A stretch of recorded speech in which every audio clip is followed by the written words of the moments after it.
কিসের টাকা তুলতেছেন আপনি এইখানে? অ্যাক্সিডেন্ট হয়েছে। কি অ্যাক্সিডেন্ট হয়েছে? আরে এই সময় আমার মাইক্রোফোনের চার্জ শেষ হয়ে গেল।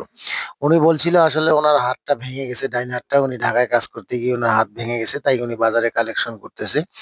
তো আসলে যে যতটুকু টাকা দেখলাম তাতে হয়তো ওষুধ কেনার মতো হবে না। আমারও একটু খারাপ লাগলো। তাই আমি আমার পকেটে যে কয়েক টাকা ছিল আরকি, ওই কয়েক টাকা দিয়ে দিলাম। আসলে আমি বাজার করতে গেছি ওই সময় এত টাকাও হাতে ছিল না। তো যাই হোক আপনাদের কাছে আমি একটা আশা করব সেটা হচ্ছে যে আপনারা ভিডিওটাকে লাইক করবেন, একটা গঠনমূলক কমেন্ট করবেন এবং ভিডিওটাকে শেয়ার করে দিবেন যাতে আমি যেন এইভাবে আরো কিছু মানুষের সহায়তা করতে পারি। হয়তো বড়, বড় সেলিব্রিটি যারা আছে মোজাহের ভাই, আমরাও মানুষ। তারপরে আরো অনেকেই আছে যারা হেল্প করে অনেক বেশি, বেশি টাকা। আসলে এত টাকা দেওয়ার মতো সামর্থ্য এখনো আমার হয় নাই। আল্লাহ যদি কখনো তৌফিক দেয় তাহলে এইভাবে আমি আ ওইভাবেই ওনাদের মতোই আরকি করব। যাই হোক আমি চেষ্টা করতেছি। আপনারা দোয়া করবেন। আর ভিডিওটাকে অবশ্যই লাইক করবেন, কমেন্ট করবেন এবং শেয়ার করবেন যাতে অন্যরাও দেখতে পারে।